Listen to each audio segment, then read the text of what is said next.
metti la gamba destra dietro, quando io porto Così, la mia ok. sinistra e tu Ok. porti la tua gamba Vai. dietro. Fai Così, 1, 1, 2, 3, 5, 6, 7. Ok, 1, 1, 2, 2, 3, 3. 5, 6, 7. Despacito.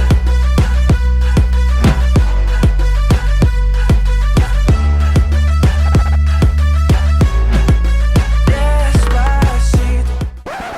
Inizialmente avevo tante paure, però poi ho avuto questo coraggio e arrivato in aeroporto tutto è filato liscio, sono stato proprio tranquillo e a casa mia e ho risolto i miei grandissimi problemi che mi turbavano tutti i giorni, il mio sorriso e i miei dolori della bocca.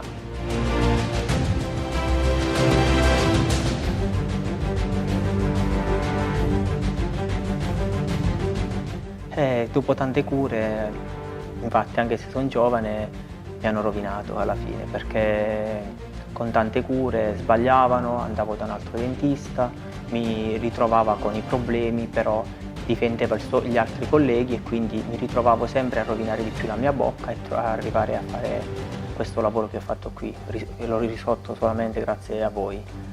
E alla fine non capisco perché non fanno altro che difendersi l'uno con l'altro e non dire il problema e accettare il lavoro che è stato fatto male.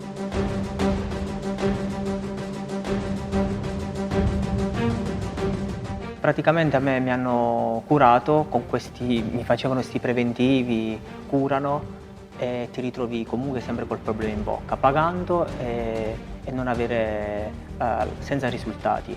E alla fine non capisco perché fanno questa guerra di abbassare i prezzi senza dare risultato alla gente, quindi fanno una lotta di prezzi a chi ha il prezzo più basso e non a fare una lotta, una guerra contro chi non fa lavori utili. E l'Italia non capisco perché non ci può offrire queste cure a buon costo e a risultati soprattutto ottimi e giusti, che siamo costretti comunque ad andare negli altri paesi. Prima non facevo altro che turbarmi, nella mia testa mettevo sempre la mano davanti alla mia bocca quando sorridevo e ancora adesso ho l'istinto di farlo perché era proprio un tormento per me, avere questi denti curati male, ingialliti sul davanti e adesso ho risolto il problema della mia vita, tra virgolette, però mi alzo allo specchio, la prima cosa che faccio, mi faccio un sorriso. Dopo tante cure che ho affrontato nel percorso della mia vita, non riesco a capire come mai gli ordini dei medici non tolgono la licenza a chi opera male nel loro campo. Quindi ci rovinano alla fine sia biologicamente che economicamente a noi pazienti. E mi avete davvero cambiato la vita risolvendo il mio problema, perché per me era davvero un problema enorme.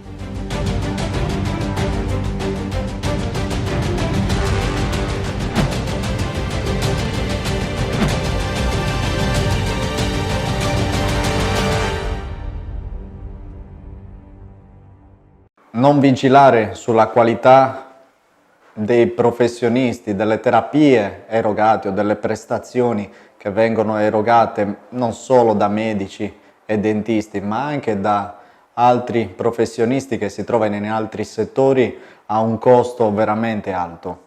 Il costo di cui parlo non è quello prettamente economico, ma il costo biologico di dover reintervenire su situazioni che erano già complesse, dei disastri sul quale chiunque avesse messo mano sicuramente si sarebbe trovato in grossa difficoltà, genera delle persone che avranno degli esiti che sicuramente non saranno performanti come se avessero operato su un caso che era in uno stadio iniziale.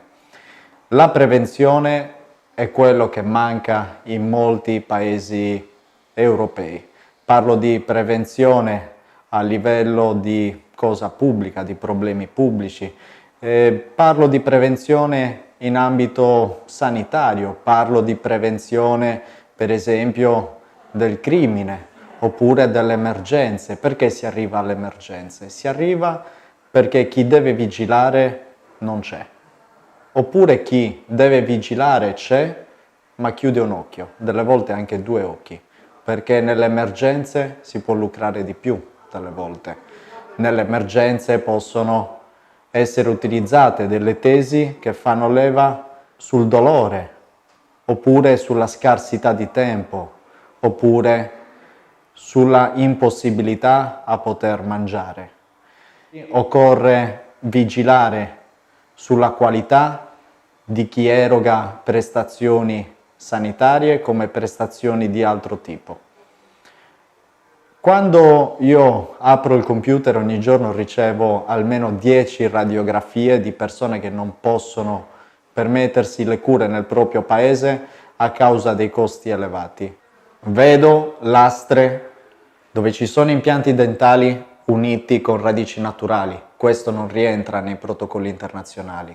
Vedo pazienti che vengono trattati come clienti, ovvero gli vengono fatti dei preventivi che non sono risolutivi. Si cura solo una parte della bocca e si lascia stare tutto il resto dicendo ok, quando avrai i soldi farai il resto.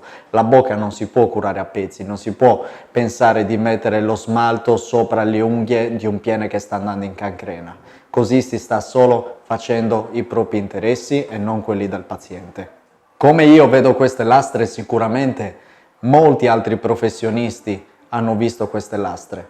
La domanda che mi faccio io è perché non vengono denunciati questi casi di malasanità? Perché quando un collega esce dai protocolli non fa pervenire una segnalazione al proprio ordine sulla cattiva opera del precedente collega?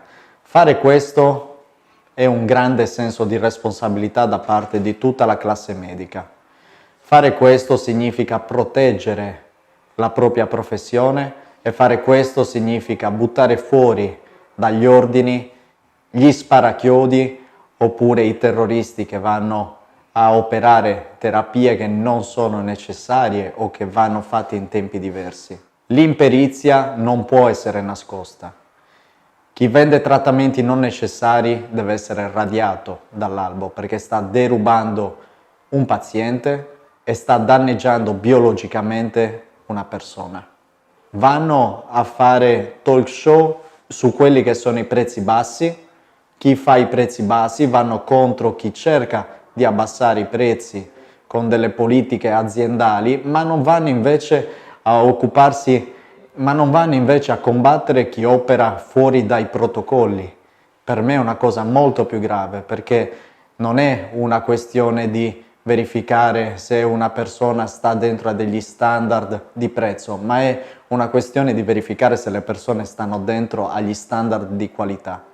In un sistema privato questa è una deriva molto facile, dal momento in cui esiste il conflitto di interessi che chi espone il listino prezzi e decide o ti dice ciò di cui hai bisogno, delle volte quasi sempre anche la stessa persona che poi emette la fattura, che deve intascare i soldi. Quindi è facile correre il pericolo di entrare dentro a delle terapie che hanno un conflitto di interessi, di cui abbiamo parlato in altre puntate.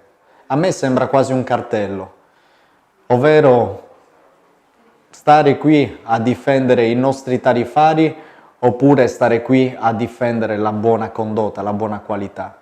Delle volte leggo dei comunicati stampa che vengono fatti dagli ordini dei professionisti, parlo a 360 gradi di tutti gli ordini delle professioni, sembrano quasi politici. Il linguaggio dei politici è un linguaggio delle volte opposto. Basta, se vuoi capire veramente, a mio parere, quello che cercano di dire nei comunicati stampa, invertire le parole. Noi dobbiamo proteggere, per esempio, i nostri pazienti. Inverto le parole, noi vogliamo proteggere noi stessi. Se si vuole proteggere veramente noi stessi, oppure se si volesse veramente proteggere i pazienti, bisognerebbe pensare prima di tutto alla biologia del paziente, che va rispettata, protetta e tutelata. Poi anche al portafoglio del paziente. Non si può sottoporre un listino prezzi per la salute, per curare la salute e le malattie dei malati. Dovrebbero essere date gratuitamente, dovremmo noi medici essere pagati dallo Stato e dovremmo lottare per vederci riconosciuto il pagamento dallo Stato delle prestazioni che noi facciamo. Gli ordini dei professionisti, a mio avviso, a mio personale parere, oggi sono anacronistici. Dovrebbero essere riformati in dei quality center. Bisognerebbe iniziare a lottare per fondare sul territorio degli istituti di controllo delle opere che vengono eseguite, delle prestazioni, delle terapie e dare dei punteggi di qualità. Questo viene già fatto in alcuni paesi e dovremmo prendere spunto dalla patente a punti, a mio parere.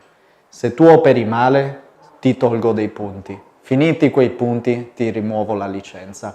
E per poter riaccedere alla licenza, dovrei risuperare gli esami da capo o almeno l'esame di Stato per verificare che stiano queste persone operando in maniera corretta. Recidiva, radiazione a tempo indeterminato. Un saluto da Dottor Palmas e dalla Moldavia.